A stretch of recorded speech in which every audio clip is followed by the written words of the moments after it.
लोग अक्सर हमसे ये पूछते हैं कि सर कि उत्तर प्रदेश में जो भी संविदा कर्मी हैं या जो भी कॉन्ट्रेक्चुअल वर्कर हैं, क्या उन पे आगे कुछ फोकस किया जाएगा या नहीं किया जाएगा। तो उस पर बात करते हो। हालांकि कोई भी ईश्वर नहीं होता है जो सारी चीज़ों को पहले से समझ ले, और गवर्नमेंट अपनी योजनाओं को इस तरह से किसी को बताती नहीं है। लेकिन जो फ्यूचर की संभावनाएं होती है, जो चीज़ें होती हैं, उससे हम लोग एक अनुमान लगाते हैं, और अक्सर ये अनुमान सटीक बैठते हैं जब आंकड़े आपके सही होते हैं। तो आज हम उन्हीं आंकड़ों पर बात करेंगे, इस तरह से बात करेंगे किस तरह से यूपी में हमारे आंकड़े साबित हो सकते हैं। जैसा कि आप सभी का मानना है कि हर सरकार अपने पास कुछ ऐसे पासे रखती है जिसे वो सही समय पर फेंकती है। मतलब शतरंज की चाल, अगर आपके पास कुछ ऐसे दांव नहीं है तो फिर आप शर्त हार जाते हैं।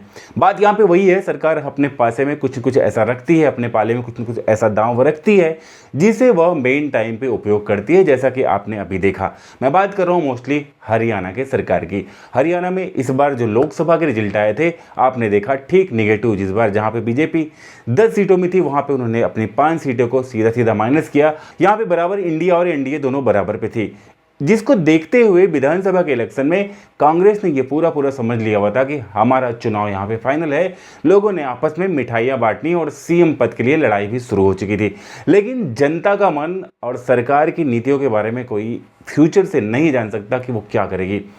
ठीक कांग्रेस सरकार की सारे मंसूबों पे पानी फेर दिया बीजेपी गवर्नमेंट ने। यहाँ पे उन्होंने क्या किया कि सबसे बड़ी जो पॉलिसी है, जितने भी कॉन्ट्रेक्चुअल एम्प्लॉय हैं, हम बताएं आपको कि लगभग 1,20,000 एम्प्लॉय को यहाँ पे सीधे प्रभाव पड़ा।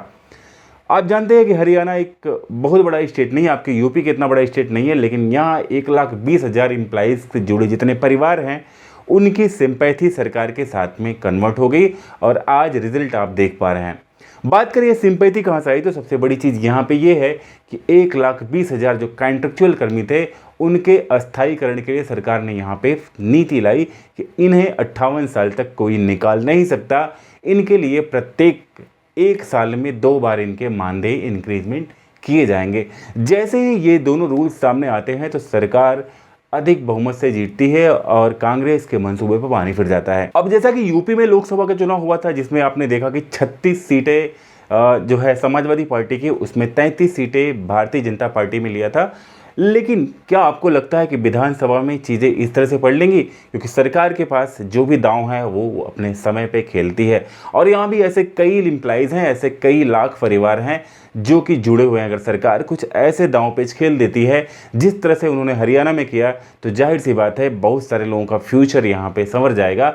और ये बहुत बड़ी बात नहीं है, क्योंकि एक गवर्नमेंट के जो फासले, जैसे कि उन्होंने क्या किया कि एमपी में कुछ इस तरह से काम किया, हरियाणा में काम किया, तो अब हम ऐसा एक अंदेशा लगा सकते हैं कि यूपी में भी कुछ इस तरह से हो सकता है। क्योंकि आप जैसा कि जानते हैं कि जो कोई भी सरकार अपने शक्ति का प्रयोग करके कुछ भी फेरबदल कर सकती है, वो अपने हित में और जनता के हित में। सरकार अपने हित में काम करेगी तो जनता के हित में काम होगा। तो जाहिर सी बात है यूपी में भी हम लोग कुछ डाउट्स कर रहे हैं कि यहाँ पे ढेर सारे लोग हैं यहाँ पे जो कि मानदेय के रूप में काम करते हैं, कॉन्ट्रेक्चुअल काम करते हैं, उनके लिए कुछ अस्थायीकरण, कुछ निजीकरण, कुछ सैलरी बढ़ोतरी के मामले हमारे यहाँ जरूर आएंगे। और जैसे कि छोटी मोटी अपडेट यहाँ तक आ रही है, लेकिन फाइनल कोई पुख्ती रिपोर्ट नहीं आ रही है। हमें वेट है कुछ महीनों का, क्योंकि कुछ महीने बाद ही यहाँ पे हमारे पास अपडेट आने वाली है, और वो अपडेट ज़रूर आएगी। क्योंकि सरकार कुछ न कुछ ये बदलाव अगर नहीं करती है तो जाहिर सी बात है उनके पासे में जो मत है ये काफ़ी जो है इंक्रीज नहीं होंगे। तो सरकार अपने मत को इंक्रीज करने के लिए